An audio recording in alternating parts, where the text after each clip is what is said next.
नमस्कार सगळ्यांना, स्वागत आहे परत एकदा सर्वांचं आपल्या या आवडत्या चॅनलवरती.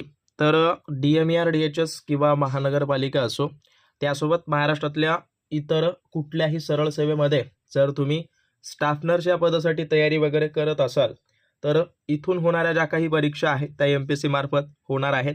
आणि एक पद्धतीनं बऱ्याच विद्यार्थ्यांच्या मनात डाऊट आहे की हे MPSC पॅटर्ननुसार नेमके प्रश्न वगैरे कसे असतील. तर त्यालाच अनुसरून MPSC पॅटर्नचे प्रश्न वगैरे जे असतील ते आपण आजपासून सुरू केलेले आहेत आपल्या चॅनलवरती. सो अवश्य सगळ्यांनी सबस्क्राईब करून घ्या आणि काही डाऊट वगैरे असतील तर अवश्य मला कळून द्या. सो आजच्या या सिरीजचा पहिला प्रश्न पाहण्या अगोदर सगळ्यांना माहिती असेल की ऑलरेडी आपली जी आहे ती संकल्प नावाची बॅच चालू आहे, ज्या बॅचमध्ये तुमची एकाच ठिकाणी DMER DHS त्यासोबत महानगरपालिका किंवा महाराष्ट्रातल्या कुठल्याही परीक्षा असो सरळ सेवेच्या, तर त्यामध्ये जे स्टाफ नर्सचं पद असतं तर त्या पदाची परिपूर्ण तयारी आपण त्या बॅचमध्ये करून घेत असतो. तर बऱ्याच जणांना माहिती असेल पॅटर्न बदलणार आहे. तर जसा पॅटर्न असेल, जसा पॅटर्न पुढं जाऊन बदलेल त्या पद्धतीची तयारीसुद्धा त्या बॅचमध्ये आम्ही समावेश करणार आहोत. सो वेळीच लवकरात लवकर सगळ्यांनी जॉईन करा. ॲज इट इज संकल्प नावाची बॅच आणि ॲपची जी लिंक आहे ती या ठिकाणी खाली दिलेली आहे. ओके, स्टडी विथ गुरु नावाचं ॲप आहे. सो असो, पाहूयात पहिला प्रश्न. सी सेक्शन असल्यास स्तनपान वगैरे कधी सुरू करावे, म्हणजेच सिझेरियन डिलिव्हरी वगैरे झाली असेल तर जे लहान बाळ असतं त्याला एक पद्धतीनं दूध वगैरे कधी एक पद्धतीनं सुरू करावं स्तनपान वगैरे.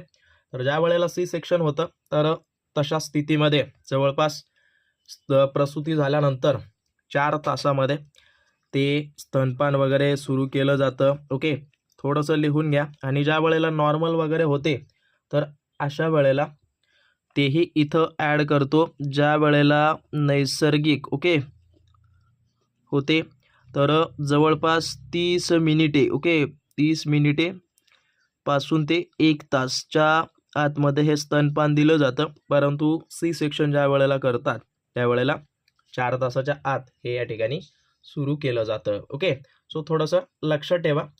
आणि परत सांगतोय, जेवढं होईल तेवढं सबस्क्राईब वगैरे करून हे जे अतिरिक्त माहिती सांगतोय ती नोट डाऊन करून घ्या. आणि याच पॅटर्नचे प्रश्न तुम्हाला परीक्षेत दिसतील, काही वेगळा पॅटर्न नाही आहे.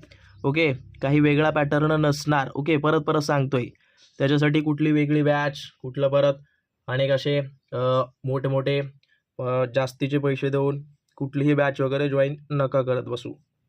ओके, हां असो. बाकी आता ज्यांना पटत असेल त्यांनी घ्या, बाकीच्यांनी सोडून द्या. परत झोना ग्लोमेरुलोसा मधून कोणतं संप्रेरक वगैरे स्त्रवलं जातं. तर लक्षात ठेवा, हे बघा, आता बऱ्याच जणांना माहिती नसेल की झोना ग्लोमेरुलोसा मधून किंवा हा जो काही भाग आहे कुठला, झोना ग्लोमेरुलोसा हा भाग कुठला आहे.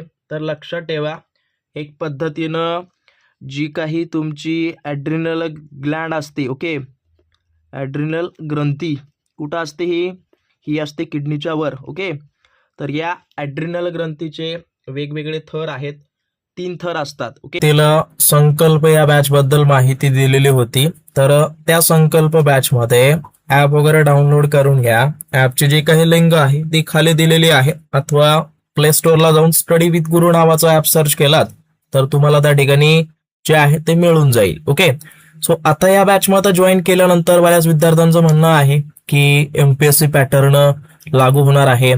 तर लागू झाल्यानंतर या बॅचमध्ये जी काही फी भरली जाणार आहे ती वेस्ट जाईल का?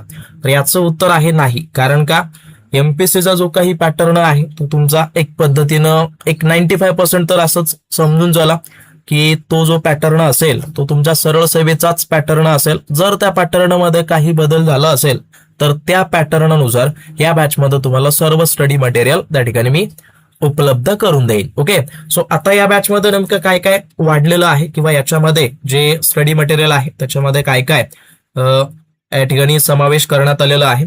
तर अगोदर जे तांत्रिक विषयाचे लेक्चर होते ते PYQ प्रश्न लेक्चर वगैरे घेतलेले आहेत, जसं की इथं टॉपिक वाईज घेतलेले आहेत. जसं की मानवी शरीरशास्त्र, याच्यामध्ये आपलं एक अंतस्त्रावी ज्या काही ग्रंथी वगैरे आहेत त्याच्यावर झालाय. त्यानंतर मानवी हृदय आणि रक्त याचे 3 भाग आहेत. प्रत्येकाचा जवळपास 1.5 तास, 1.5 तास आणि 2 तास म्हणजे जवळपास या विषयावर जवळपास 130 का 32 आलेले प्रश्नांचं विश्लेषण लाईव्ह मध्ये घेतलेलं आहे. या ठिकाणी पीडीएफ सुद्धा प्रोव्हाइड करून दिलेले आहे. ओके, सो लेक्चर तुम्हाला कुठल्या क्वालिटीत बघायचं आहे ते सुद्धा अपलोड करण्यात आलेलं आहे. ओके, या लेक्चरच्या पीडीएफ सुद्धा त्या ठिकाणी उपलब्ध मी करून दिलेले आहेत. सो त्याही तुम्ही पाहू शकता. हे पाहून घ्या. 140 काहीतरी प्रश्न वगैरे आहेत विथ आन्सर, जे की सगळे प्रश्न आलेले आहेत. ओके, अशा पद्धतीनं डेली लेक्चर तुमचे होत जातील आणि होत आहेत. सो लवकरात लवकर जॉईन करा. हा झाला PYQ सेक्शन. ओके, परत इथं हे सगळे टॉपिक आहेत, याच्यामध्ये सुद्धा अजून इन्क्लूड होत जातील. जसे जसे लेक्चर होत जातील तसे तसे ते ऍड होत जातील. ओके, परत अजून बघायला गेलं तर याच्यामध्ये नॉन तांत्रिक विषयाचे लेक्चर, जसं की आता सध्याला मराठी व्याकरण चालू आहे. मराठी व्याकरणाचे 11 व्हिडिओ आपण अपलोड केलेत. शब्दांच्या जाती, प्रयोगाचे प्रकार वगैरे सगळं इन डिटेल मध्ये या ठिकाणी कव्हर केलंय. पुढे आता सगळं याच्यामध्ये समावेश होत जाणार आहे, जो तुमचा सिलेबस आहे त्या पद्धतीनं. त्यानंतर याच्यामध्ये झालेल्या प्रश्नपत्रिका ज्या आहेत त्या 3 आहेत. टेस्ट सिरीज मध्ये जवळपास 3 पेपर अपलोड झालेत. पुढच्या आठवड्यामध्ये 4था पेपर तुमचा अपलोड होईल. ओके, सो तोही पेपर तुम्ही सोडून घ्या आणि ज्यांनी सोडवला नसेल सोडवा. हे सर्व याच्यामध्ये इन्क्लूड केलेलं आहे. सो सांगण्याचं तात्पर्य एवढंच आहे की लवकरात लवकर सगळ्यांनी जॉईन व्हा. ओके, सो बाकी व्हिडिओ कंटिन्यू करा. आता प्रत्येक व्हिडिओत माहिती वगैरे देत नाही, बट हे देणं महत्वाचं आहे. कारण का बऱ्याच विद्यार्थ्यांना संकल्पना नाहीये की याच्यामध्ये काय काय उपलब्ध आहे. त्यासोबत पीडीएफ सुद्धा आहेत. हे तुमचे टेक्निकलचे सगळे जे काही टॉपिक असतील ते टॉपिक नुसार पीडीएफ बनवलेले आहेत. याच्यामध्ये अजून भाग वाढत जातील. ओके, त्यासोबत बॅच डेमो पीडीएफ आहे, ती पाहून घ्या. डेमो लेक्चर सुद्धा आहे, ते सुद्धा पाहून घ्या. आणि व्हिडिओ जो आहे तो त्या ठिकाणी कंटिन्यू सगळ्यांनी करा. ओके, धन्यवाद. तर 3 थरापैकी जो बाहेरचा थर असतो, सगळ्यात बाहेरचा, ओके, बाहेरचा थर, तर याच थराला काय म्हणतात एक पद्धतीनं झोना ग्लोमेरुलोसा. ओके, तर या थरातून एक पद्धतीनं जो अल्डेस्टेरॉन नावाचा संप्रेरक असतो याची निर्मिती त्या ठिकाणी होत असते. ओके, परत इस्ट्रोजन वगैरे तर सगळ्यांना माहिती असेल. इस्ट्रोजन, ओके, आणि परत ॲड्रेनालिन जो आहे तो याच 3 थरातला जो आतमधला थर आहे. ओके, आतील थर, तर त्या आतील थरातून हे ॲड्रेनालिन नावाचं संप्रेरक निर्माण केलं जातं आणि हे जे आहे ते तुमच्या शरीरामध्ये काय करतं, लढा किंवा पळा नावाची सिच्युएशन निर्माण करतं. ओके, ते तुम्ही ॲड करू शकता. परत बघायला गेलं तर याच्यामध्ये ओके, हे तुम्ही ॲड करा, लिहून घ्या वाटल्यास. परत हे कॉर्टिसोल. ओके, कॉर्टिसोल सुद्धा याच ॲड्रेनल ग्रंथीमधून निर्माण होतं किंवा याच थरापैकी एका थरातून निर्माण होतं.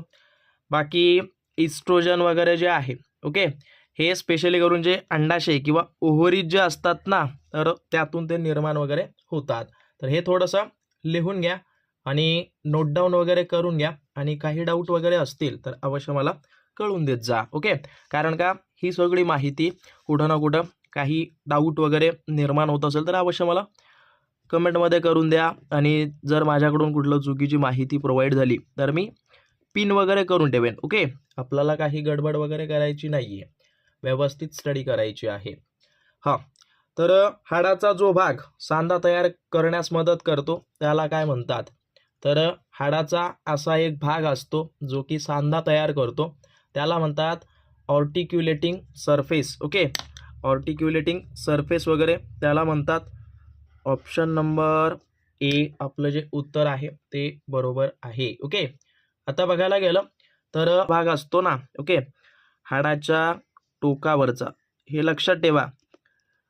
हाडाचा जो टोक असतो तर त्या गवटा भाग असतो ना, तर त्या भागाला या नावानं ओळखलं जातं, कॉन्डाईल म्हणून. त्यानंतर परत बघायला गेलं तर हाडावरचा एक छोटासा सपाट भाग असतो. ओके, सपाट भागला फॅसेट म्हणतात, हाडाचा सपाट भाग. हे सगळे प्रश्न बॅचमध्ये कव्हर होत आहेत. आणि परत सांगतोय, जी काही संकल्प नावाची बॅच आहे तर त्या बॅचची इन्फॉर्मेशन तुम्हाला मिळाली असेल. आणि त्या बॅचमध्ये तुम्हाला जवळपास 3 टेस्ट पेपर सध्याला प्रोव्हाइड झालेत. ओके, त्यासोबत लाईव्ह लेक्चर होत आहेत, त्यानंतर PDF सुद्धा अपलोड केल्यात. ओके, जे जे आवश्यक असेल ते त्याच्यामध्ये ॲड करत जाईन. ओके, हां, जरी पॅटर्न चेंज झाला तरी त्या पॅटर्ननुसार याच फीमध्ये तुम्हाला इन्क्लूड करून देऊ, सो डोंट वरी. परत कुठला भाग राहिला यातला? हां, हा वाला एक कुठला, बोनी सायन्स ना. तर बोनी सायन्स जो काही असतो सायन्स ना, तर हाडाच्या आतमध्ये जो काही पोकळी असते, हाडाच्या आतमधील पोकळी, तर त्या भागाला त्या ठिकाणी म्हणतात, तेही त्याच्यामध्ये ॲड करा. परत याच्यामध्ये काय दिलं की अस्थिमज्जेमध्ये तांबड्या रक्तपेशीच्या निर्मितीला कोणते संप्रेरक उत्तेजित करतं? तर एक पद्धतीनं जे काही बोन मॅरो असतात त्याच्यामध्ये RBCची निर्मितीसाठी एक पद्धतीनं कुठलं एरिथ्रोप्रोटीन नावाचं जे संप्रेरक आहे, ओके, तर ते संप्रेरक या RBCच्या निर्मितीला काय करतं? उत्तेजित करण्याचं काम त्या ठिकाणी करत असतं. आणि हे कोणामार्फत तयार करतं, ओके, किंवा कोणामार्फत तयार केलं जातं? तर जी काही किडनी असते, ओके, किडनीमार्फत हे संप्रेरक या ठिकाणी तयार केलं जातं. ओके, सो थोडंसं लक्षात ठेवा. आणि परत बघायला गेलं, आता तर सगळ्यांना माहिती असेल, इन्सुलिन एक पद्धतीनं मधुमेहावर नियंत्रण ठेवतं. ओके, ॲड्रेनालिन वर मी तुम्हाला सांगितलंय. ओके, आणीबाणीच्या काळात प्रतिसाद वगैरे देण्यासाठी. आणि परत ऑक्सिटोसिन काय करतं? लक्षात ठेवा. ओके, ऑक्सिटोसिन ज्या वेळेला प्रसूती असते, ओके, प्रसूतीच्या वेळी, आणि प्लस एक पद्धतीनं दूध बाहेर टाकण्यासाठी, ओके, दूध बाहेर टाकण्यासाठी म्हणतोय, साठी काम करतं. जे काही मातेचं दूध असतं ते मुलांमध्ये म्हणजे एक पद्धतीनं बाहेर टाकण्यासाठी, ओके, दुग्धपानासाठी वगैरे मदत करतं. तर लक्षात ठेवा. परत याच्यामध्ये 5वा प्रश्न काय म्हणतो की रक्ताचा अन्कोनोटिक दाब कोणते प्लाझ्मा प्रोटीन राखून ठेवते? तर रक्तामध्ये वेगवेगळे प्रथिनं असतात, ऑलरेडी आपण पाहिलंय. तर रक्तामधलं जे पाणी असतं ते बाहेर जाण्यापासून जे रोखतं, ओके, रक्तवाहिन्यामध्ये जे काही पाणी असतं तर ते पाणी आतमध्येच ठेवण्यासाठी जे प्रथिनं मदत करतं त्याला म्हणतात अल्ब्युमिन. ओके, किंवा रक्तातलं जे काही पाण्याचं प्रेशर किंवा रक्तवाहिन्यातलं जे पाण्याचं प्रेशर आहे, ओके, पाण्याचा प्रेशर दाब, त्यालाच म्हणतात एक पद्धतीनं अन्कोनेटिक प्रेशर दाब वगैरे. ओके, बाकी आता हे तर तुम्हाला माहिती असेल, जसं की ग्लोब्युलिन हे वेगवेगळे रोगप्रतिकारक, ओके, रोगप्रतिकार प्रतिपिंड, ज्याला आपण काय म्हणतो एक पद्धतीनं अँटीबॉडीज वगैरे, अँटीबॉडीज तयार करण्यासाठी हे काम करतं. परत हे जे आहेत फिब्रोनोजन आणि प्रोथ्रोम्बिन, हे सगळ्यांना माहिती असेल, हे काय करतात? रक्त गोठण्याच्या प्रक्रियेसंदर्भात आहे त्या. ओके, रक्त गोठण्याच्या प्रक्रियेत समावेशांचा होतो. तर हे थोडंसं लिहून घ्या, जेवढं असेल तेवढं. परत पुढचा प्रश्न पाहूयात. 6वा प्रश्न काय म्हणतो की प्रायोगिक मानसशास्त्राची सुरुवात सर्वप्रथम कोणत्या देशात झाली? किंवा एक्सपेरिमेंटल सायकोलॉजी, ओके, कुठल्या देशामध्ये सगळ्यात पहिलं सुरू झाली? तर ती सुरू झालेली आहे जर्मनी. ओके, जर्मनीमध्ये हे सुरू झालेली आहे. जवळपास 1879 मध्ये याची सुरुवात जर्मनीमध्ये झालेली होती. आणि याची जी सुरुवात आहे ती स्पेशली करून विल्यम वुंट यांनी केलेली आहे. ओके, हे थोडंसं शास्त्रज्ञांची थोडंसं नावं वगैरे लक्षात ठेवा. विल्यम वुंट यांनी जे आहे ते याची सुरुवात वगैरे जर्मनीमध्ये केलेली होती. पहिली प्रयोगशाळा वगैरे त्यांनी स्थापन केली, असंही त्यांचं एक इतिहास वगैरे आहे. परत जो क्लार्कचा नियम आहे तो कशासाठी वापरला जातो? तर क्लार्कचा जो नियम आहे तो स्पेशली करून मुलांच्या औषधांच्या डोसाचं प्रमाण ठरवण्यासाठी हा नियम वगैरे वापरला जातो. ओके, हा वाला थोडंसं वाटल्यास लिहून घ्या. असो, ओके. आणि परत बघायला गेलं तर मानसिक वाढ, ओके, IQ वगैरे चेक करण्यासाठी एक पद्धतीनं आपण स्टॅनफोर्ड बिनेट सिस्टमचा वापर करतो. Okay, Stanford beneath. ओके, आणि परत बघा पुढचा प्रश्न याच्यामध्ये, आणि अजून एक सांगतो, इथंपर्यंत आला असाल, सबस्क्राईब केलं नसेल करून घ्या, कारण का जसा जसा पॅटर्न असेल, जसे जसे पेपरला प्रश्न येतील तसे सर्व प्रश्न, संभाव्य प्रश्न आपण आपल्या बॅचमधून, त्यासोबत आपण आपल्या टेस्टमधून, त्यासोबत यूट्यूबच्या लेक्चरमधून आपण या ठिकाणी कव्हर करत असतो. ओके, सो लवकरात लवकर जॉईन व्हा. आजपासून प्रवास तुमचा सुरू करा. जेवढा असेल तेवढा सिलेबस आपण त्या ठिकाणी कव्हर करूयात.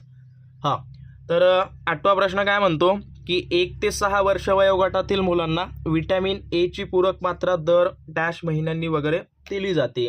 तर लक्षात ठेवा, एक पद्धतीनं रातांधळेपणा रोखण्यासाठी 1 ते 6 वर्ष वयोगटातील मुलांना काय करतात, विटॅमिन ए ची जी काही मात्रा असते ती दर 6 महिन्याला त्या ठिकाणी प्रोव्हाइड वगैरे केली जाते. ओके, दर 6 महिन्यांनी ही जी मात्रा आहे ती त्या ठिकाणी प्रोव्हाइड केली जाते. परत याच्यामध्ये बघा, अवेळी जन्मलेल्या नवजात बाळाला जन्मानंतर लगेचच विटॅमिन के ची मात्रा दिली जाते.